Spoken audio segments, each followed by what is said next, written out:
In 1999 and 2000, something happened in MMA that just shocked everybody. Up until that point, the Gracies had been super dominant. They'd been dominant in the UFC, they'd been dominant in Pride, they'd been dominant in Vale Tudo events, and then along came Kazushi Sakuraba. Sakuraba defeated not only one Gracie, not only two Gracies, not only three Gracies, but four Gracies. He defeated Hoyler, he defeated Hoist, he defeated Henzo, and defeated high-end Gracie. This was unbelievable to those of us who were watching MMA at the time.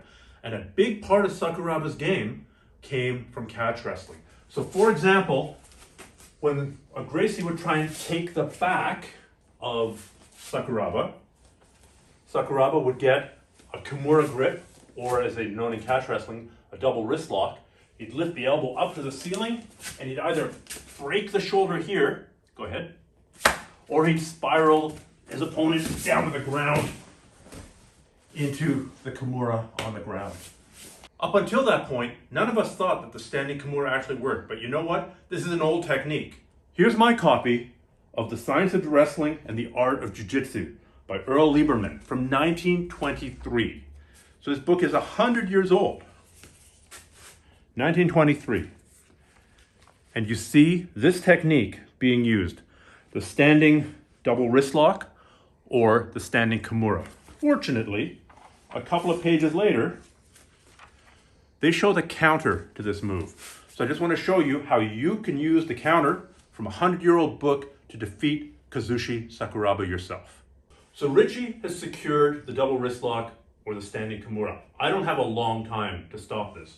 What we're going to do is, before he can lift my elbow and get my hand out from in front of me, I'm going to make an S grip here. So now as he lifts, go ahead, I'm going to put my hands in an S grip, put my hips forward, and essentially I'm applying a Kimura to him. This is a symmetrical position. My arm is coming over his arm, but his arm is coming over my arm. So whoever moves the hands in front of their body wins. So before he lifts, I link my hands, pull them in front of me, and lift.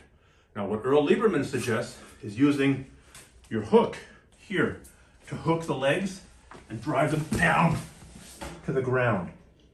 From here, a typical catch wrestling answer would be to jump over the body, reverse the Kimura, and either finish the submission, or in old catch wrestling style, they would use the threat of the submission to pin his back to the ground. The pin wins in catch wrestling. So yes, although there were submissions, the point of the submission was to stop him from moving around and score the pin. So to recap, before you can lift your arm up and force your hand behind your back, you're going to make an S grip here, bring his arm and your arms in front of your body, bridge up. This at least stops the arm lock. Now you can take it to the ground with a hook, or you can just break free and restart. One more time, please, Richie.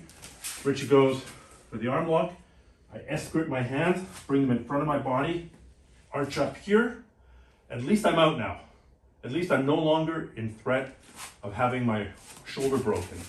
Now if I want, I can hook his leg, take him down, jump over his body, secure my own Kimura, my own double wrist lock, and use that to pin him or to tap him out. Sakuraba, you better watch out. All of my subscribers are coming for you.